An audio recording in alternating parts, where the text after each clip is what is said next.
A friend of mine is involved in a ministry in our church called Celebrate Recovery.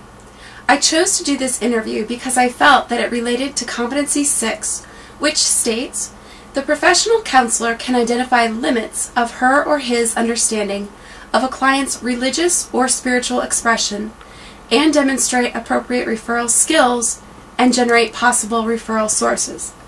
As I continue to understand my counseling strengths and weaknesses, I know that I will face diversity in clients' spirituality that may be beyond my training or need supplemental therapies to assist in complete healing for the client. My hope is that this interview demonstrates one example of my research into an appropriate referral for a client.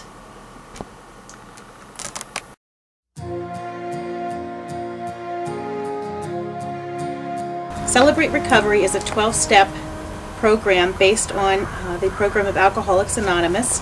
There are several steps involved in this program, and the difference between Celebrate Recovery and AA is that AA identifies their God as a generalized God. It's not specific. Everybody may have a different God in mind when they go through that program.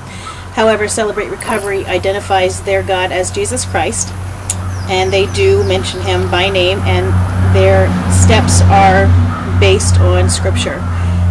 And I brought my book.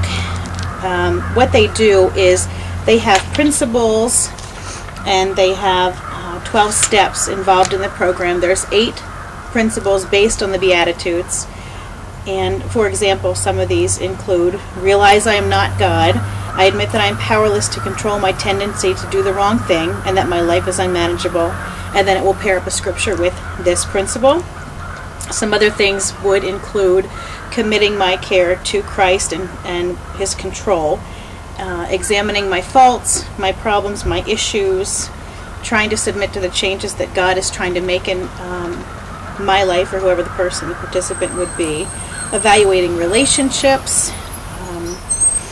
Accountability is a big step as well. Some of the 12 steps in their biblical comparisons would include admitting that we are powerless over our addictions and compulsive behaviors, and that our lives have become unmanageable. That is the first step. Some of the things that would be included with the addictions and the compulsive behaviors may include not only dependency issues on drugs and alcohol, but it could be anxiety, it could be grief and loss, divorce,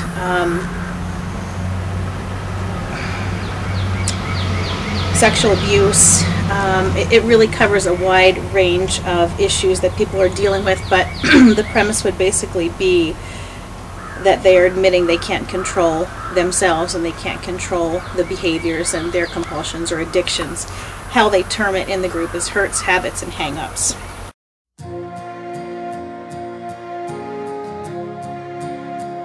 They refer to the road to recovery as the process of healing in this program.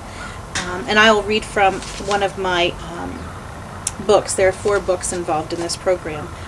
But in the beginning, in the introduction of this book, it does quote, "The purpose of this program is to allow us to become free from life's hurts, habits, and hang-ups.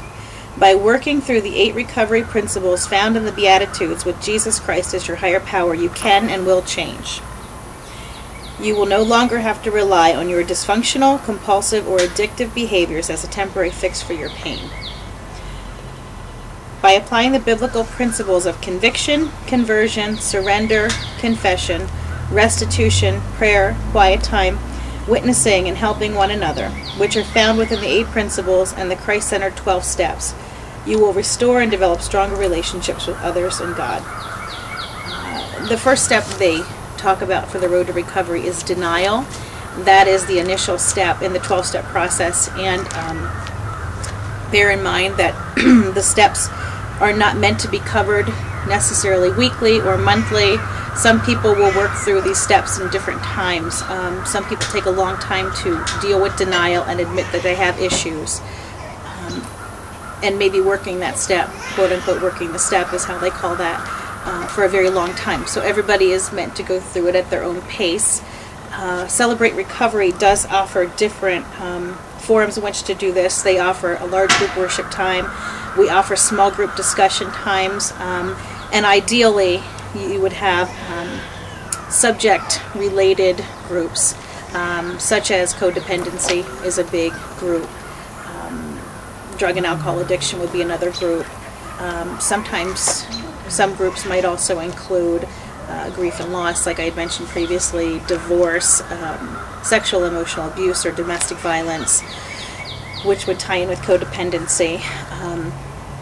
Sometimes even sexual addictions or compulsions, people that struggle with lust. There are just a great variety of issues, anxiety.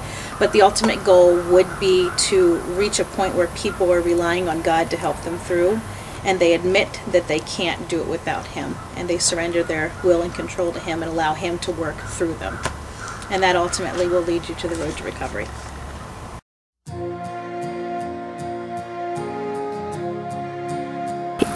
Some important components of this program that mimic what the AA program has involve a regular prayer time in which members of the group will say the Serenity Prayer, which is basically starts, God grant me the serenity to accept the things I cannot change, and the courage to change the things that I can, and the wisdom to know the difference. And it will go on. We do say that at each meeting.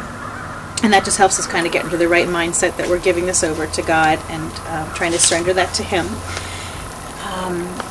One of the other things that is really important with our group, we do try to offer a lot of accountability to each other within the group when we falter, or when we struggle, or when we have problems.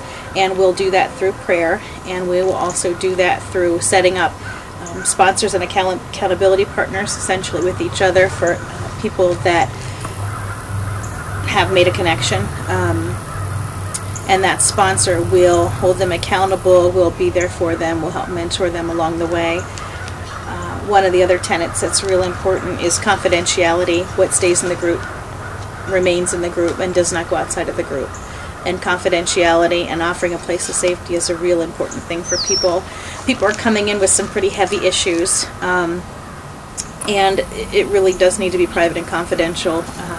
There are many times, for example, if somebody is in a case of domestic violence where they need to feel safe there, and if their partner or husband or whoever it would be would know they were coming there, they could be in for some pretty serious beating. So we do try to offer confidentiality, and we make that a basic principle and tenet. We need to offer a safe place where people will not be able to heal. So that really is kind of on the bottom of the hierarchy for needs there for people. So we make that as priority.